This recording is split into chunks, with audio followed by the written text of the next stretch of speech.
Selamat pagi Bapak Ibu, saudara-saudara, jemaat yang Tuhan Yesus kasihi. Bersama saya lagi Pendeta William Hermon dalam program Rempah Renungan Pagi Hari.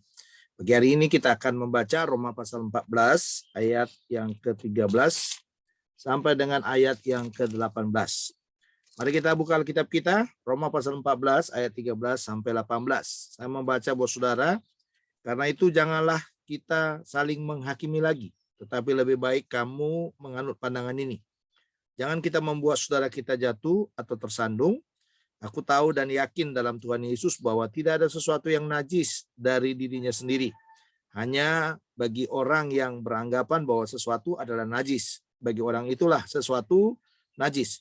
Sebab jika engkau menyakiti hati saudaramu oleh karena sesuatu yang kau makan, maka engkau tidak hidup lagi menurut tuntutan kasih.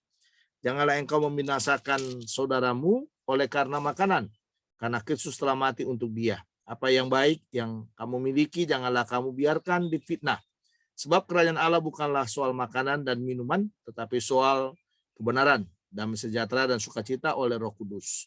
Karena barang siapa melayani Kristus dengan cara ini, ia berkenan pada Allah dan dihormati oleh manusia. Saya rasa dalam bagian terakhir di dalam surat Roma ini, Paulus mengulang lagi persoalan menghakimi. Ya, saya sudah pernah menjelaskan kepada saudara yang disebut menghakimi itu adalah menilai seseorang, ya menilai seseorang apa yang dilakukannya supaya sama dengan standarnya kita. Dalam arti kita memaksakan apa yang dikerjakan oleh seseorang itu supaya sama dengan kita.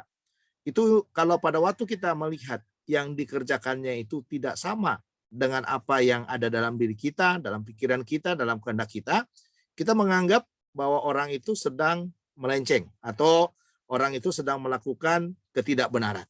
Nah, pada waktu seperti itulah kita mulai membuat penilaian-penilaian yang tidak masuk akal. Penilaian-penilaian yang istilahnya melebihi apa yang seharusnya. Nah, dalam konteks jemaat Roma ini, persoalan utama mereka adalah persoalan makanan dan minuman. Ada yang boleh dimakan dan ada yang tidak boleh dimakan. Dari sejak awal, Paulus sudah mengatakan supaya mereka tidak menghakimi hal-hal yang berkaitan dengan persoalan makanan. Dan sekarang diulang lagi oleh Paulus dalam bagian ini, supaya mereka melakukan hal yang sama. Mereka tidak saling menghakimi persoalan yang namanya makanan yang dimakan. Karena di dalam ayat yang ke-15, sebab jika engkau menyakiti hati saudaramu oleh karena sesuatu yang engkau makan, maka engkau tidak hidup lagi menurut tuntutan kasih. Janganlah engkau membinasakan saudaramu oleh karena makananmu, karena Kristus telah mati untuk dia. Nah, ini persoalannya. Jadi makanan yang dia makan dan makanan yang saya makan. Saya memaksakan bahwa apa yang saya makan, dia harus makan, dan apa yang saya tidak makan, dia juga tidak makan. Supaya istilahnya supaya benar gitu. Nah, padahal sebenarnya di dalam bagian ini semua, Paulus katakan semua kita sudah ditebus oleh Yesus. Jadi persoalan makanan, apa yang kita makan, apa yang kita minum, apa yang masuk ke dalam tubuh kita ini, jadi sebenarnya tidak ada persoalan, tidak ada masalah, saudara. Karena saya sangat percaya semuanya dikuduskan di dalam nama Yesus. Makanya Paulus menggunakan istilah di dalam bagian ini bahwa Kristus Yesus sudah, karena Kristus telah mati untuk dia. Jadi Yesus sudah menjaminnya. Jadi karena Yesus sudah menjaminnya, apalagi yang kita persoalkan?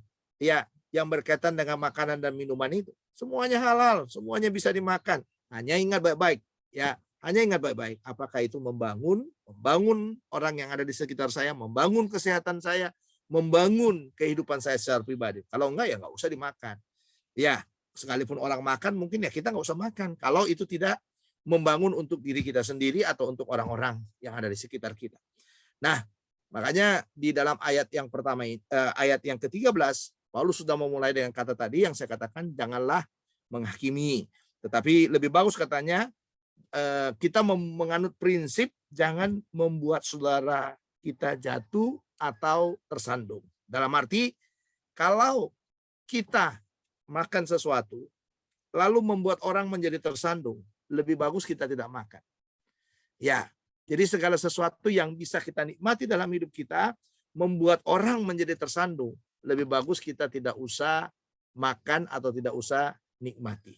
Jadi sederhana saja sebenarnya, ya membuat orang tidak tersandung itu adalah lakukanlah sesuatu yang bisa membangun orang lain. Jadi kalau orang melihat kita melakukan itu, orang terbangun, ya terbangun imannya, terbangun hidupnya, terbangun motivasinya, terbangun segala sesuatunya. Daripada kita membuat orang itu tersandung.